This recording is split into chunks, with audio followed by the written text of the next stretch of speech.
Les pronoms relatifs en français. D'abord, c'est quoi un pronom? Dans beaucoup de langues, ou peut-être même dans toutes les langues, il y a des mots simples qu'on peut utiliser pour remplacer un autre mot, au lieu de répéter le même mot 100 fois. Ce type de mot s'appelle un pronom. Par exemple, je peux dire « Les ciseaux coupent bien ». J'utilise les ciseaux au travail.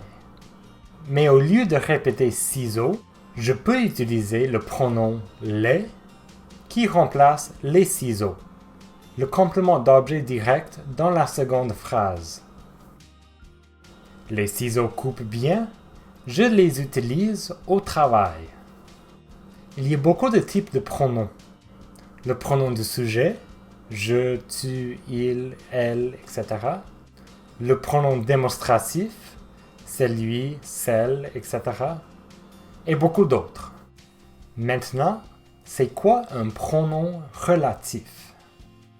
Un pronom relatif est utilisé pour combiner deux phrases ou plus afin de créer une phrase, mais sans répétition d'un des mots. Dans la phrase créée, on a deux parties, qu'on appelle des propositions, chacune avec son propre sujet et son propre verbe. On a deux idées ensemble dans une phrase.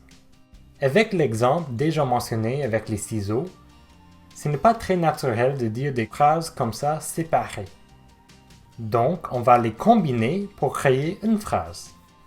Une façon de faire ceci est avec un pronom relatif. Les ciseaux que j'utilise au travail coupent bien. Notez qu'on dit ciseaux seulement une fois. C'est un peu comme si on vient d'insérer une phrase dans l'autre. Pour combiner les phrases, on utilise le pronom relatif que dans cet exemple parce que les ciseaux dans la seconde phrase est le complément d'objet direct. Notez qu'une phrase avec un pronom relatif précise la chose mentionnée. Dans l'exemple, c'est comme si on vient de répondre à la question « Quels ciseaux exactement ?» Ce ne sont pas tous les ciseaux qui coupent bien. Les pronoms relatifs en français varient selon la catégorie grammaticale qu'ils remplacent. Voici les pronoms relatifs en français. Qui pour un sujet. Vous voyez quelques exemples.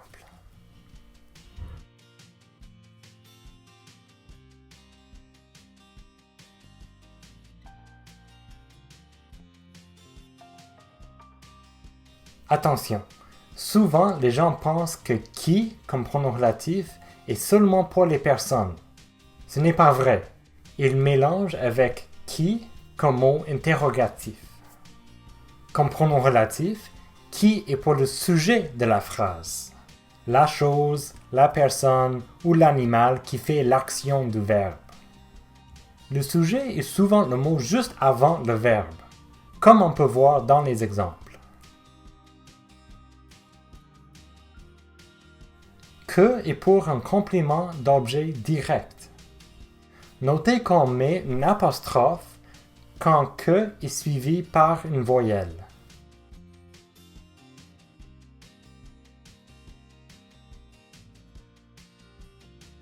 Dont pour un complément d'objet indirect introduit par de.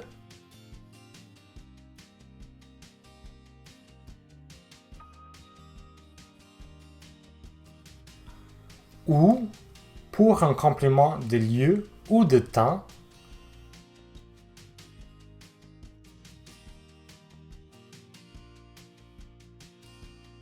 À qui pour un complément d'objet indirect introduit par à et qui est suivi par une personne.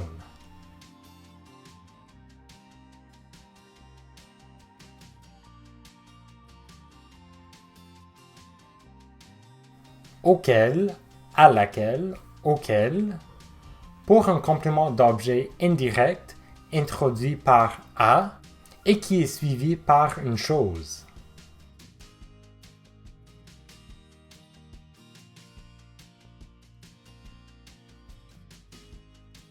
notez qu'on peut parfois avoir auquel, à laquelle, etc. pour à plus une personne. Si vous avez une autre préposition avant le complément, on va utiliser cette même préposition avec lequel, laquelle ou lesquels. Voici quelques exemples. Dans, avec, près de, à côté de et d'autres prépositions avec de et pour.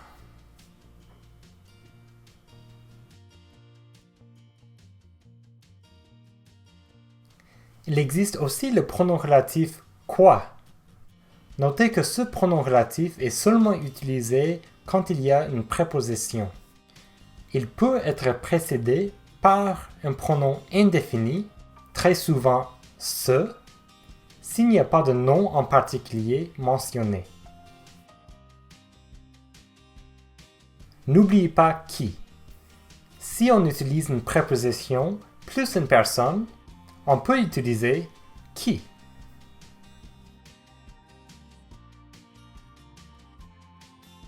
Trouvez une petite histoire pour pratiquer les pronoms relatifs sur mon blog. Le lien est dans la description de cette vidéo. Abonnez-vous à ma chaîne pour continuer à apprendre le français.